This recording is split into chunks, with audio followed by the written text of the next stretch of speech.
In this video, I will share with you 6 tips from our experience at Sambulawan Underground River to help you prepare and enjoy for your own experience when you visit.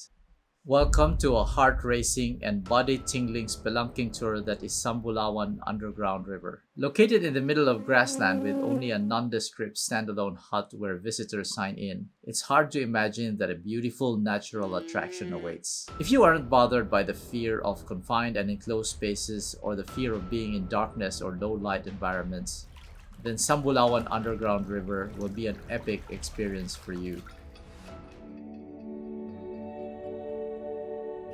We're here at Sambulawan Underground River. Yeah, it's pretty much farmland around us. Very nice place. And we're putting on our life jackets and our headlamps. Sambulawan Underground River is a relatively new adventure destination in the island of Siquijor in the Philippines that opened in 2018. It is a passage that snakes through rock about 30 meters underground with a river running through it.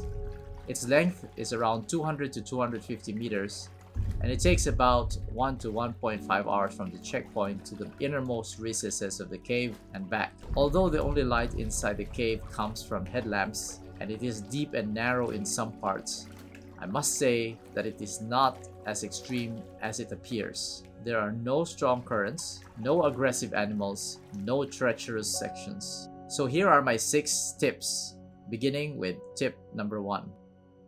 The first tip is to go in a group.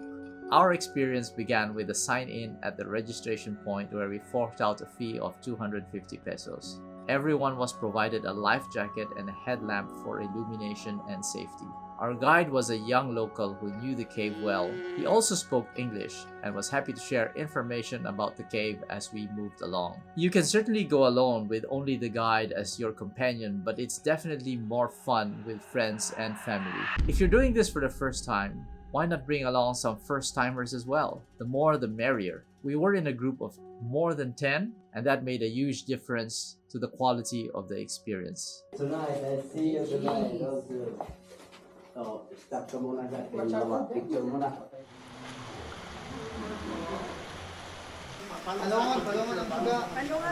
All right, we're here. Tip number 2 is to use aqua shoes.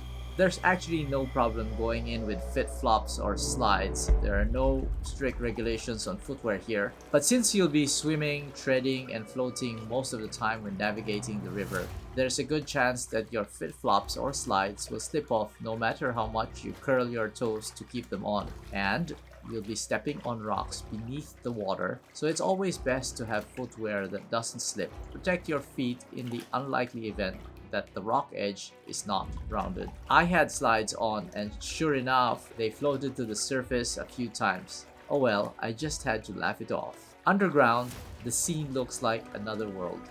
Just looking at the footage, someone with an active imagination would probably imagine a ghostly apparition suddenly appearing as the light beam sweeps the darkness. But don't worry, personally, I did not find any part of the cave eerie or spooky at all.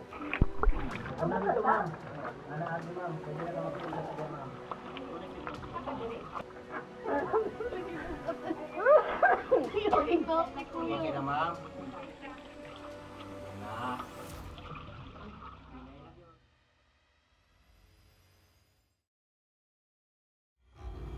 The third tip is to bring a waterproof camera or a watertight case for your phone. The experience of spelunking is certainly worth a whole lot of footage and photos, and Sambulawan is no exception.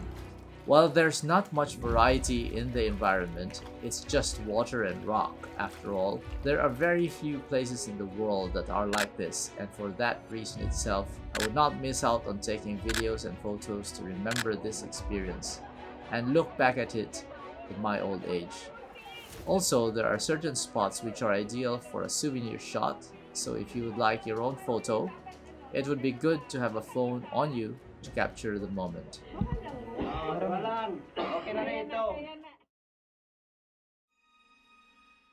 Tip number 4 is to float, not walk. It's quite tempting to try to keep your feet on the ground or rock while navigating the river. But the secret to a less tiring experience is to place your hands on the shoulders of the person in front of you, your guide if you are doing this solo, and float your way through the river. By float, I mean allow the life jacket to carry your body rather than try to walk on the riverbed. There are places where it's deep, so that won't be possible, and if you're going to let go and float anyway, you might as well do it for the most part, even if you could stand with your head above the water. You won't have to kick, especially frog kicks, as you might scratch your ankles against the walls. Just use your arms and glide over the water. I promise you, it's not that difficult. And even if you don't know how to swim, the life jacket will keep you afloat. Tip number 5 is to look around. The cave has plenty of stalactites and stalagmites and even some sculptures made by locals. The videos do not do justice in showing what the ceilings and walls are really like, but they are quite interesting. If you're lucky, you might even catch a glimpse of a harmless bat, a tiny freshwater crab, or one of those weird looking cockroaches scampering away. All of them non-poisonous. And don't worry, they're shy of humans, so they won't jump out at you as you pass by. In fact, they usually retreat into the safety of the crevices. Oh, okay.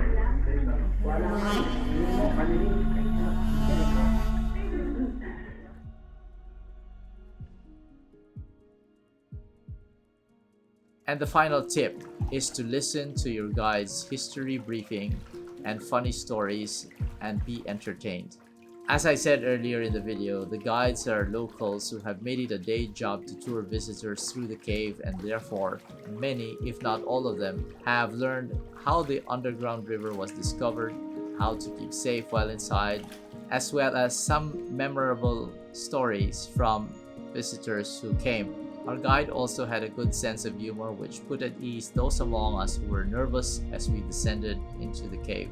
They definitely add color to any visitor's experience. So overall, I would not classify this as an extreme experience, but I must say it should not be treated lightly either. While families can come and do this together, I would actually discourage bringing young children who could potentially get anxious and panic. I found the cave to be a thrill because this was my first time to swim through a narrow enclosed passage rather than sitting on a canoe rowing through it. So make sure you add this to your experiences to try if you will be visiting Siquijor. So what do you think, guys? Have I convinced you to give it a try? If you have been here before, I'd love to hear from you. Please leave a comment about your experience and how it went. They would definitely be of help to those seeking information about Sambulawan Underground River.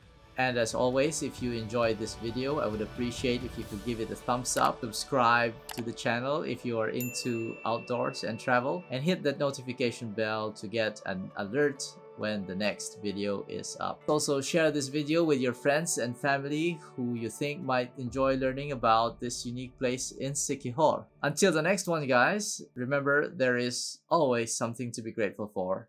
Take care.